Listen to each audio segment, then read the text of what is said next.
한국주의 수업 시작하도록 하겠습니다. 우리 지난 시간에 자원의 정의, 자원의 의미, 그리고 자원의 특성, 그리고 광물 자원까지 살펴봤고요. 이번 시간에는 에너지 자원 살펴보도록 하겠습니다. 중요합니다. 에너지 자원.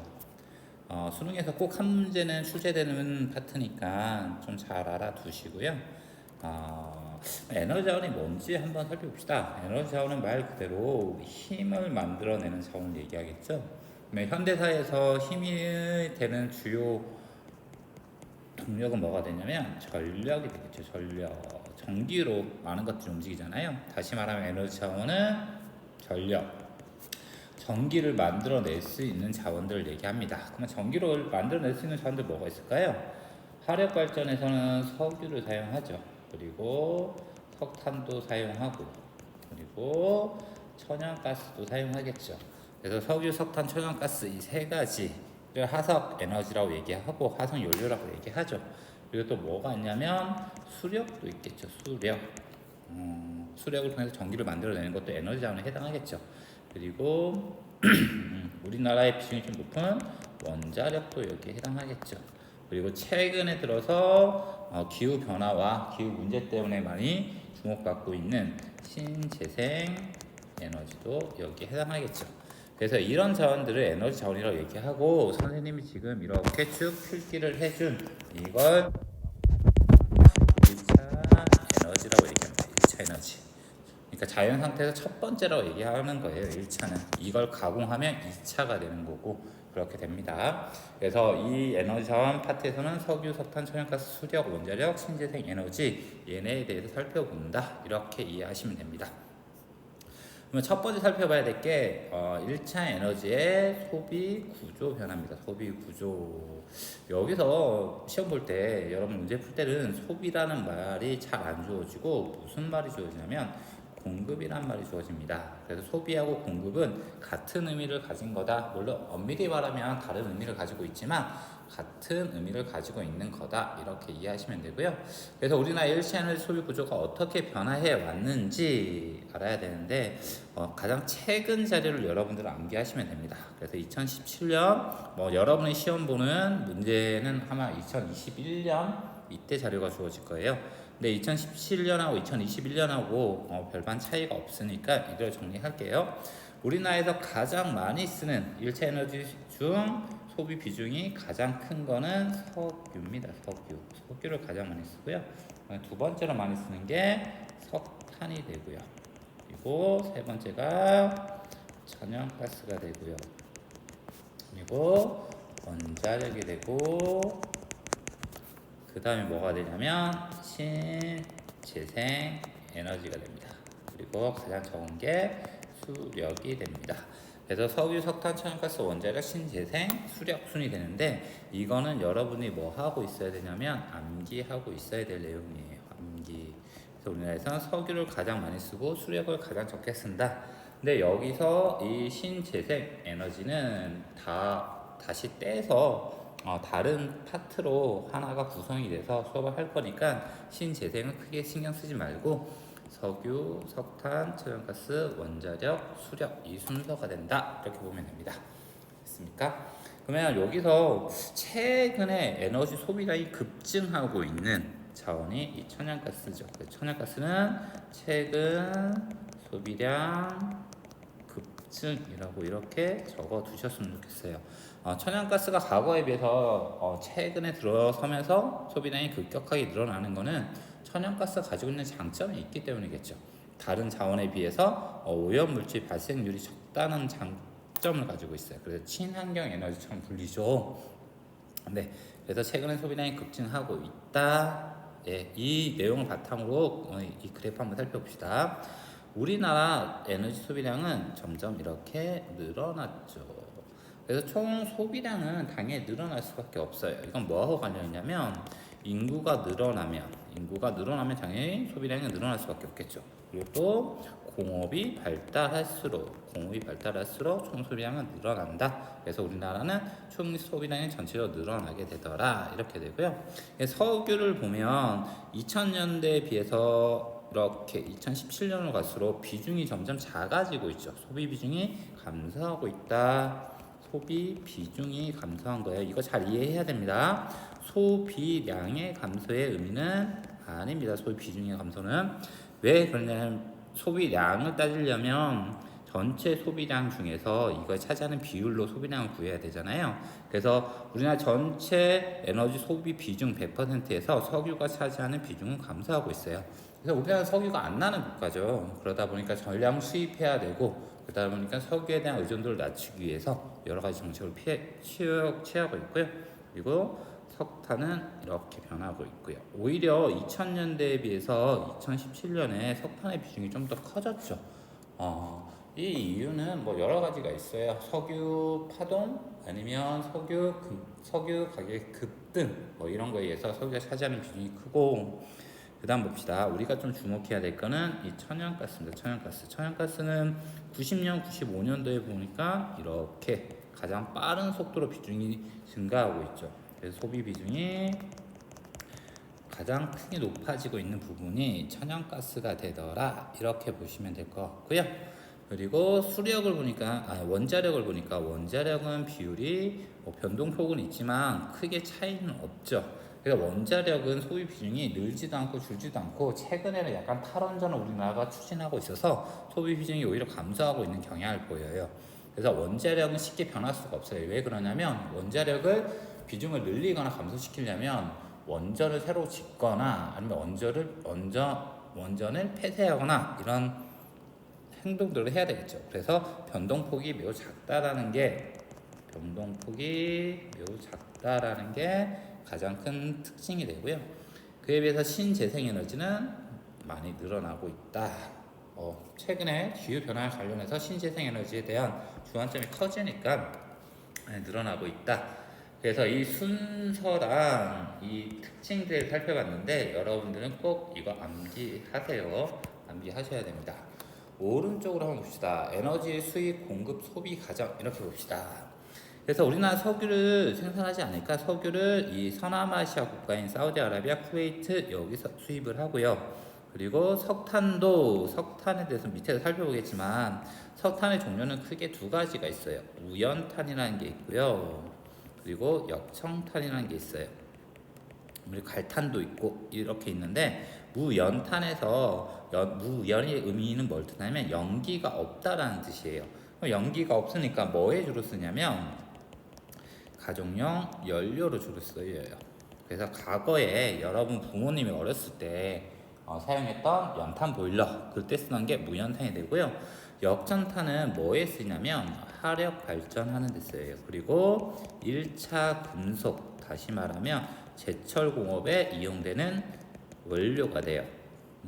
그러다 보니까 우리나라는 연탄 보일러 쓰는 데 거의 없잖아요. 그래서 무연탄의 소비 비중은 줄어들고 대신에 화력하고 1차 금속이 발달했으니까 이거의 소비 비중이 커요. 근데 아쉽게도 우리나라는 무연탄은 있지만 역전탄은 생산되지 않아요. 그래서 오스트레일리아, 인도네시아에 있던 이런 지역에서 전량 수입하는 형태가 되고요. 그 다음에 천연가스, 그 다음에 원자력, 수력, 신재생, 여기 부분이 이렇게 정리가 되어 있는 이 부분이 바로 뭐가 되냐면 우리나라 1차 에너지 소비 구조에 해당하는 부분이 됩니다. 그래서 이렇게 해서 뭐 이제 석유 같은 경우는 그대로 이용되기도 하고 석탄도 그대로 이용되기도 하는데, 얘네가 가장 많이 쓰이는 게 이 전력 부분이에요. 전력은 다시 뭐가 되냐면 발전이 되죠. 그래서 그러니까 총 소비 구조에서는 그러니까 모든 부분을 다 합쳤을 때는 석유가 가장 많이 쓰이고, 석탄이 두 번째 쓰이고, 천연가스가 세 번째, 원자력 네 번째, 신재생 에너지, 그 다음에 수력인데, 발전 부분에 쓰이는 거는 또 달라요. 발전 부분에서는 가장 많이 쓰는 게, 이것도 암기하고 있어야 됩니다. 발전용으로 에너지가 쓰이는 거는 석탄이 가장 많습니다. 석탄이 가장 많고, 그 다음에 원자력입니다. 원자력, 그리고 천연가스, 그리고 신재생이 되고 수력이 됩니다. 수력. 이 순서가 되는데, 근데 이거는 약간 논란이 있어요. 지금 선생님이 자료를 찾아보고 있는데 2017년을 기준으로는 이 순서가 맞는데 최근의 자료를 보면 이 두 가지가 서로 순서가 바뀌는 자료도 주어지거든요. 그래서 이거는 선생님이 좀 찾아보고 확실히 정해지면 다시 한번 언급해 드리도록 하겠습니다. 그래서 전기를 만드는 데는 이렇게 사용한다. 전체 모든 부분을 사용할 때는 이 순서다. 전기를 만들어내는 데는 이 순서가 된다. 이렇게 암기하고 계셔야 되고요. 소비를 보면 우리나라에서 가장 에너지 자원을 가장 많이 소비하는 곳은 산업용이에요. 산업용. 그래서 선생님이 처음에 자원 파트 할 때 뭐하고 연결시키라고 얘기했냐면 공업하고 연결시키라고 얘기한 거예요. 공업하고 연결이 되는 거예요. 그래서 공업하고 연결이 되는 겁니다. 그래서 공업이 발달한 지역이 그 에너지 자원을 가장 많이 사용하는 지역이 되더라. 이렇게 연결이 되는 겁니다. 예를 들어서 석유라는 자원의 소비량이 많은 지역은 무슨 공업이 발달한 지역이 되냐면 석유화학공업이 발달한 지역이 되겠죠. 이렇게 연결이 되는 겁니다. 두 번째로 많이 쓰는 게 이제 수송용이에요. 수송용은 주유소 생각하면 됩니다. 주유소에서 이제 자동차 기름 넣어서 자동차를 움직이게 만드는데 사용한다는 뜻이 되고요. 그러면 주유소에서는 석유를 팔아요, 천연가스를 팔아요, 석탄을 팔아요, 원자력을 팔아요. 석유를 팔죠. 그래서 수송용으로 이용되는 주로 자원은 석유가 됩니다. 석유. 이해됐죠? 그 다음에 사용되는 게 이제 가정상업용이 됩니다. 가정상업용. 집에서 여러분들 난방을 하죠. 보일러를 하죠. 지금 보일러는 다 무슨 보일러죠? 여러분 집의 보일러는 다 가스 보일러죠.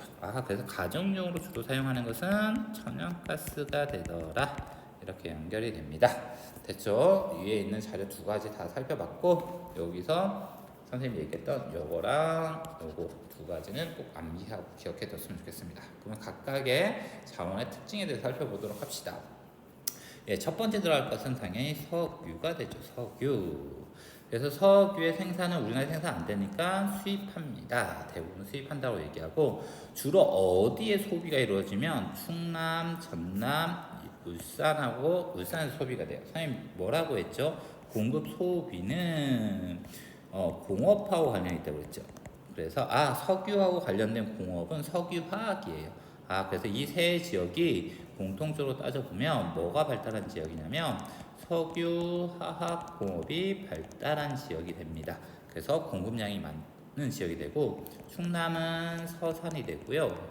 그리고 이 공업하고 연결돼 있으니까 알아두셔야 합니다. 전남은 여수가 되고 울산은 울산 자체가 되겠죠. 그래서 이 지역의 공급량이 많다 이렇게 연결되면 될 것 같고 그래서 공급 소비에 여기에 공업이라고 이렇게 적어 놓읍시다. 공업.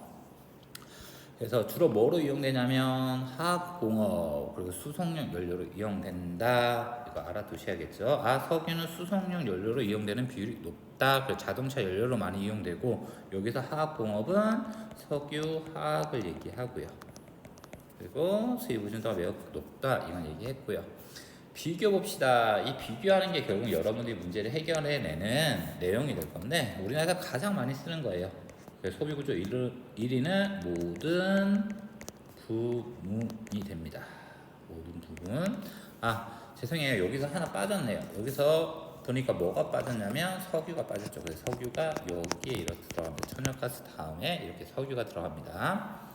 그리고 대기오염물질 배출량 이거는 뭐냐면 태웠을 때 태운다는 거 우리 뭐라고 표현합니까? 연소라고 얘기하죠. 연소 시 대기 오염 물질을 많이 배출하는 순서를 얘기하면 석탄이 1위가 되고요. 그 다음에 석유가 2위가 되고 천연가스가 3위가 됩니다. 그리고 원자력하고 수력하고 신재생은 어디 갔나요? 원자력은 핵 분열을 하는 거지 연소가 아니죠. 그리고 수력은 태울 일이 없으니까 그래서 이 순서가 되고 역시 이것도 여러분들은 암기하고 있어야 되고요. 우리나라에서 몇 번째 상용화 시기는 몇 번째 이용하기 시작했는지를 물어보는 건데 우리나라에서 가장 많이 먼저 사용한 건 수력이 되겠죠. 그 다음에 석탄을 사용하다가 석유를 사용하고 원자를 사용하고 석탄을 사용합니다. 그래서 이것도 정리할게요. 여기다 정리할 테니까 여러분은 꼭 필기를 해두세요. 연소시 대기 오염물질 배출량입니다. 배출량. 대기 오염물질 배출량은 석탄이 가장 많고요. 그 다음에 석유가 두 번째가 되고요. 그 다음에 천연가스가 되더라. 네, 두 번째 정리할 거는 총 소비 비중이에요. 총 소비 비중이라는 모든 부문이란 뜻이 되고요. 모든 부분에 사용되는 거. 그래서 우리나라에서 가장 많이 쓰는 건 석유가 되고, 두 번째가 석탄이 되고, 세 번째가 천연가스가 되고, 그다음 원자력이 되고, 신재생이 되고, 가장 적게 쓰는 게 수력이 됩니다. 그리고 발전, 전기를 만드는데 소비 비중을 얘기합니다. 이건 약간 논란이 있다고 했죠. 선생님이 정확하게 다시 정리해 줄게 나중에. 그래서 현재까지 우리가 선생님 제시한 자료에는 석탄이 되고, 그 다음에 원자력이 되고, 그 다음에 천연가스가 되고, 그 다음에 석유가 되고, 그 다음 신재생이 되고, 수력이 순서가 됩니다. 됐죠? 그 다음에 상용화식입니다. 상용화식이 지금 선생님이 이 새로운 페이지에다가 여기 정리하는 내용은 여러분들이 꼭 암기해야 될 내용을 얘기하는 겁니다. 상용화식이는 뭘 가장 먼저 썼나요? 우리나라에서는 수력을 가장 먼저 사용했겠죠. 그 다음 연탄 보일러 석탄을 사용했고, 그 다음에 기름 보일러 석유를 사용했고, 그 다음이 원자력입니다. 원자력. 그 다음 천연가스, 이 순서가 됩니다. 그래서 천연가스가 최근에 사용된 차원이 되고, 신재생에너지는 여기서는 빼겠습니다. 신재생에너지 종류에 따라서 조금 다른 특성이 나타나기 때문에. 그 다음에 사용 부문입니다. 사용 부문. 석유, 석탄, 천연가스가 어디에 주로 사용되는지를 알아보는 거예요. 석유는 공업용입니다. 공업용. 석유화학을 얘기하겠죠. 석유화학 공업에 많이 사용되고, 또 수송용, 자동차 연료로 많이 이용된다는 뜻이고요. 석탄은 두 가지에 많이 사용됩니다. 발전, 화력 발전의 원료로 많이 쓰이고요. 그 다음에 제철 공업, 철을 만드는 공업에 이용되고요. 천연가스는 가정용 연료로 이렇게 많이 쓰입니다. 그래서 선생님이 지금 이 한 장에 쭉 정리해줬는데, 이거는 암기 필수입니다. 암기를 꼭 해야지 되는 내용이 됩니다. 그러면 이거 가지고 다시 앞으로 넘어오겠습니다. 두 번째는 석탄이라는 자원이에요. 석탄은 선생님이 얘기했듯이 무연탄하고 역전탄 나눠지죠.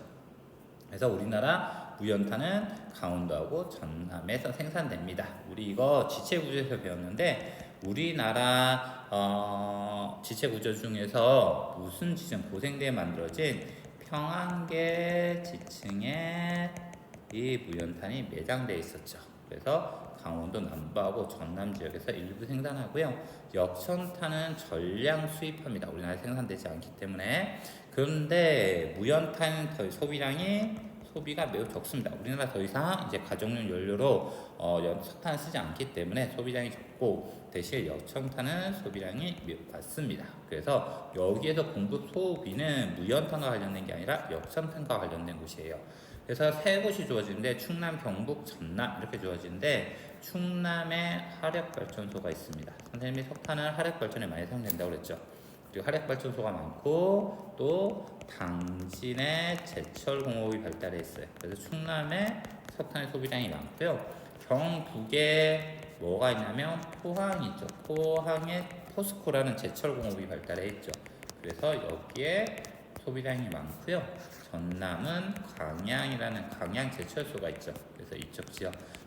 그래서 다시 말하면 석탄은 발전소, 화력발전소랑 제철공업이 발달한 지역에서 소비량이 많은 자원이 된다. 이렇게 연결이 되는 겁니다. 그래서 선생님이 여기 무연탄 이렇게 정리를 했고요. 제철공업과 발전용으로 이렇게 이용된다 정리를 했고요. 여기는 선생님이 다 정리해 줬으니까 비교 부분은 선생님 정리한 내용 보면 될 것 같습니다. 그 다음 봅시다. 세 번째는 천연가스가 됩니다. 천연가스. 천연가스는 우리나라에서 소량 생산됩니다. 어디서 생산되냐면 울산 앞바다에서 일부 생산이 되죠. 그리고 천연가스는 주로 뭐로 이용되냐면 가정용으로 이용됩니다. 가정용으로 이용됩니다. 그러니까 가스보일러를 얘기하는 거죠. 가정용으로 이용되니까 뭐하고 관련 있냐면 인구 수하고 관련이 있어요. 사람의 숫자가 많다는 것은 가정이 많다는 거고, 그러면 인구수가 많은 지역이 뭐가 됩니까? 소비 비중이 높게 나타나겠죠. 그럼 우리나라에서 인구수가 가장 많은 곳은 서울하고 경기 수도권이 되겠죠. 그래서 수도권의 천연가스의 소비량 비중이 높게 나타난다. 이렇게 연결하시면 되고요. 선생님이 이 1차 에너지 소비 구조 변화에서 천연가스가 최근에 급증했다 소비량 이렇게 얘기를 했는데, 그 급증할 수 있었던 이유가 이 기술이 발달했기 때문이에요. 냉동 액화, 천연가스는 친환경적인 이 대기 오염물질 배출 효능도 좋고 매우 많은 장점을 가지고 있지만 단점이 뭐냐면 기체라는 단점을 가지고 있어요. 보관하고 이동하기 너무 힘들겠죠. 그래서 보관 이동을 편리하게 할 수 있는 냉동 액화 기술이 개발되면서 소비량이 급증했고요. 보관 이동이 개발되면서, 그리고 또 수송 기술이 발달했어요. 그래서 도시가스라고 얘기하죠. 도시가스 배관. 그래서 배관 시설들을 만들면서 천연가스의 소비량이 급증하게 됩니다. 됐죠? 역시 이거는 선생님 뒤에서 정리해줬으니까 그거 보시면 될 것 같고요. 그 다음 봅시다. 이거 원자력입니다. 원자력 발전소가 있는 곳이 이곳들입니다. 암기해 두세요. 역시 암기가 필요합니다. 그래서 경상북도의 울진하고 경주, 부산, 그리고 울산, 전남의 영광, 여기에 원자력 발전소가 있고, 원자력은 핵 분열을 통해서 전기를 만들어내는 발전이죠. 그래서 전기를 만들어서 이거를 그러면 사람이 많이 사는 수도권으로 옮기면 좋겠죠. 그러면 예를 들어서 이 부산에서 만들어진 전기를 서울로 보내면 좋은데, 전기를 보내는 데에도 돈이 듭니다. 그리고 손실이 발생합니다. 그래서 전기를 만든 근처 지역에서 주로 소비가 이루어져요. 그래서 생산지에서 주로 소비돼요. 그래서 원자력은 생산지하고 소비지가 일치하는 경향을 보인다. 이렇게 볼 수가 있고요. 뭐 이건 뒤에 가서 전력 부분에서 하겠습니다. 뭐 이건 여러분이 보면 되고, 마지막을 봅시다. 마지막은 수력이에요. 수력. 여기 하나 더 적을게요. 경북 이렇게 적을게요. 수력은 물의 낙차를 이용해서 전기를 만들어내는 거죠. 그래서 우선 물이 있어야 되겠죠. 그럼 우리나라에서 가장 큰 강이 어디가 되냐면 한강이에요. 그래서 한강이 상류가 되는 강원도하고 충북 지역에서 생산을 주로 하고, 경북 지역은 낙동강이에요. 낙동강 상류 지역이어서 이렇게 생산이 되고요. 여러분이 나머지 읽어보시면 될 것 같고, 네, 그래서 이렇게 정리를 했습니다. 이 93페이지의 내용들은 너무 중요하니까 꼭 알아두시고요. 그리고 선생님이 여기다 이렇게 따로 정리해준 내용 있죠. 이거는 암기 꼭 하세요. 이거는 선택의 문제가 아닙니다. 네, 필수입니다. 그러면 이렇게 배운 내용 가지고 한번 뒤에는 자료를 살펴보도록 합시다. 1차 에너지 생산 비율이에요. 잘 읽어야 돼요. 생산하는 걸 얘기합니다. 생산하는 거. 생산해 보니까 천연가스가 나오죠. 천연가스는 어디에서만 생산된다고 그랬죠? 그래서 울산에서만 생산된다고 그랬죠. 그래서 울산에서 100% 전력 생산되는 건 천연가스가 되고요. 그 다음에 강원도하고 전남에서 생산되는 거는 석탄이 되고요. 수력은 선생님이 주로 어디라고 했어요? 강원도하고 경북하고 이 지역이라고 그랬죠. 그래서 강원도는 한강이 있어서, 그리고 경북 지역은 낙동강이 있어서 수력이 되고요. 원자력은 경북입니다. 여기 경북입니다. 경북에 울진하고 경주에 원자력 발전소가 있었죠. 그리고 전남 있었죠. 전남에 영광이 발전소가 있었고, 그 다음에 부산하고 울산 이렇게 되더라. 그래서 원자력 발전소 좀 잘 알아두시고, 원자력 발전소를 권역으로 따지면 어디하고 어디가 있냐면 영남권하고 호남권에만 있어요. 그래서 경상도하고 전라도에만 있어요. 왜 그러냐면 원자력 발전소는 효율성이 매우 좋은 발전이긴 하지만 문제점이 한번 문제가 발생하고 사고가 일어나면 큰 피해를 발생시키는 발전이다 보니까 사람들이 가장 많이 사는 수도 서울하고 멀리 떨어뜨려서 이렇게 만들어 놓은 거예요. 그래서 이런 특징을 가지고 있다 보면 될 것 같고, 이번에는 공급량이에요. 공급량 몇 군데 기억해야 되겠죠. 아, 충남이 공급량 가장 많네? 왜 1차 에너지 공급량이 충남이 가장 많을까요? 선생님이 뭐라고 했어요? 1차 에너지는 공업용으로 사용되는 게 가장 많다고 그랬죠. 그래서 공업이 많이 발달한 지역일수록 이 공급량이 많겠죠.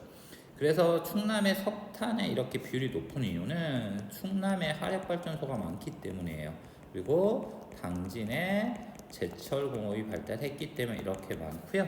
두 번째 많은 건 석유죠. 석유가 그러면 또 충남에 많이 분포하는 이유는 서산에 석유화학이 발달해 있기 때문이에요. 이렇게 기억해 주면 되고, 두 번째는 전남이죠. 전남에 이렇게 석탄의 공급량이 많은 것은 강양에 제철 공업이 발달해 있기 때문이고요. 그리고 석유 공급량도 많은 이유는 뭐 때문이냐면 여수에 석유 화학 공업이 발달해 있던 거고, 또 특징적으로 뭐가 나타나냐면 전남은 원자력이 이렇게 나타나죠. 원자력 여기 나타나는 것은 영광 때문입니다. 영광. 그 다음에 세 번째가 경북입니다. 경북의 석탄의 공급은 포항 때문이고요. 그 다음에 원자력의 비율이 높다는 걸 알 수가 있겠죠. 원자력은 경주랑 울진이 되겠죠. 그 다음에 물산은 석유의 공급량이 매우 많습니다. 석유의 공급량이 매우 많은 이유는 뭐 때문이냐면 울산에 석유화학이 발달했기 때문이에요. 그래서 이렇게 되고, 또 울산에도 뭐가 있냐면 원자력이 이렇게 있죠. 선생님 지금 짚어지는 부분은 좀 정리해서 필기해두고 알아두셨으면 좋겠고, 경기도에 뭐의 비율이 높냐면 이거의 비율이 높죠. 경기도는 우리나라에서 뭐가 가장 많은 곳이냐면 인구수 1위죠. 그러다 보니까 천연가스의 비율이 높게 나타난다. 이렇게 되고요. 그 다음에 인천, 경남, 서울, 부산에서 원자력 좀 기억했으면 좋겠습니다. 그래서 다시 정리한다면 1차 에너지 공급은 공업과 발전 이거랑 매우 밀접한 관련이 있다. 이렇게 정리하시면 될 것 같습니다. 이제 여기까지 해서 에너지 자원에 대한 내용 설명은 다 했고요. 뒤에 있는 문제 풀어보고 수업 마치도록 하겠습니다. 1번 문제 봅시다. 어디냐면 경기도가 주어져 있고 충남이 주어져 있고 경북이 주어져 있고 부산이 주어져 있죠. 이렇게 주어져 있죠. 여기서 선생님이 경기도는 뭐라고 그랬어요? 경기도의 특징은 인구수가 많다. 인구수가 많으니까 뭐의 공급량이 많을까요? 천연가스의 공급량이 많은 지역이 되겠죠. 그리고 충남은 선생님 뭘 기억하라고 그랬어요? 충남은 1이라고 했죠. 그러면 라가 충남이 될 겁니다. 됐죠? 충남이 될 거고, 그 다음에 어디였죠? 두 번째로 많은 곳이 경북이 경기보다 많죠. 그래서 경북 지역 다가 경북이 됩니다. 풀어봅시다. 그러면 다는 경북이고, 그리고 라는 충남이 됩니다. 풀어봅시다. 그러면 풀어봅시다. 그러면 다가 이렇게 정리할게요. 여기가 경북이 되고 여기가 충남이 됩니다. 그러면 경북에 가지고 있고 충남이 안 가지고 있는 게 하나가 있죠. 뭐 있죠? 뭐가 차이가 나죠? 이게 있죠. 경북은 B는 가지고 있지만 충남은 없는 게 있죠. 경북에는 울진하고 경주에 원자력을 가지고 있다고 그랬죠. 그래서 B가 원자력이 될 겁니다. 원자력이 될 겁니다. 원자력. 그러면 가는 어디일까요? 부산일까요? 경기도일까요? 여기는 부산이 되겠죠. 부산에도 원자력 발전소가 있으니까, 그래서 선생님이 원자력 발전소가 있는 곳을 기억해 두라고 얘기한 겁니다. 그러면 여기는 경기도가 됩니다. 그러면 가나 다라의 위치는 다 구분했고요. 그러면 A는 뭐가 될까요? A를 가장 많이 쓰는 곳은 경기도네요. 그러면 이건 천연가스가 되겠죠. 사람 숫자 가장 많으니까. 그 다음에 C는 뭐가 될까요? C는 충남, 경북 지역에 주로 사용하고 있는 충남의 화력발전하고 제철공업, 그리고 경북의 제철공업이 발달한 석탄이 되겠죠. D는 뭐가 될까요? 그러면 석유가 되겠죠. 그래서 이렇게 구분해내면 되고, 그러면 가는 나보다 인구수가 더 많은 곳은 나가 가보다 많죠. 다는 경북이니까 영남권, 나는 충남이니까 수도권이 아니라 충청권이 되겠죠. 천연가스는 석탄보다 연소지 대기오일 물질의 배출량이 많다. 선생님이 뭐라고 그랬어요? 석탄, 석유, 천연가스 순으로 많다고 그랬죠. 그래서 3번도 틀림만이 되고요. D. 석유는 원자력보다 수송용으로 사용하는 거는 선생님이 주유소 생각하고 있죠. 주유소에서는 석유를 팝니다. 그래서 정답은 4번이 되겠네요. 우리나라 1차 에너지 소비 구조에서 차지하는 비중은 석유가 가장 높으니까 D가 가장 높고, 두 번째는 석탄이 되니까 C가 되고, 그 다음에 천연가스가 되고 원자력이 되니까 이 순서가 되겠네요. 그래서 정답은 4번이 됩니다. 2번 문제 봅시다. 2번 문제. 그래프는 1차 에너지 공급량 상위 5개 지역에 석탄과 천연가스 공급 현황을 나타낸 것이다. 이에 대한 설명을 옳은 것은 경기하고 충남 중에 하나래요. 경기도가 1차 에너지 공급량이 많았나요? 충남이 많았나요? 충남이 많았죠. 그래서 B가 충남이 되고 여기는 경기도가 됩니다. 그러면 충남에서 공급 많이 하는 거는 화력 발전하고 제초공업이 발달한 석탄이 되고, 경기도는 인구수가 가장 많으니까 천연가스가 되겠네요. 됐습니까? 그래서 A는 경기가 되고 B는 충남이 되고, A는 B보다 석탄을 이용한 전력 생산량이 많다. 석탄을 이용한 전력 생산량은 B가 충남이 경기보다 많고, 1차 에너지 전력 생산량은 나가 가장 많다. 맞죠? 전력 생산량 순서 선생님이 뭐라고 그랬어요? 석탄이 가장 많고, 두 번째 원자력, 세 번째 천연가스, 그 다음 석유, 이렇게 간다고 했죠. 그래서 3번이 맞고, 산업용으로 이용되는 비율이 높다. 산업용으로 이용되는 비는 석탄이 좀 높죠. 공업과 관련된 거니까. 천연가스는 가정용 연료로서 이용된다고 했죠. 그리고 매장된 지층이 형성시가 이르다. 천연가스는 석유와 마찬가지로 신생대 지층에 매장되어 있고, 석탄은 고생대 지층에 매장되어 있죠. 그래서 매장된 지층의 형성시가 이른 거는 석탄이 되겠죠. 그래서 정답은 3번이 됩니다. 예, 여기까지 해서 수업 끝내고 다음 시간에 이제 전력 수업, 발전 전력 수업 하도록 하겠습니다. 고생하셨습니다.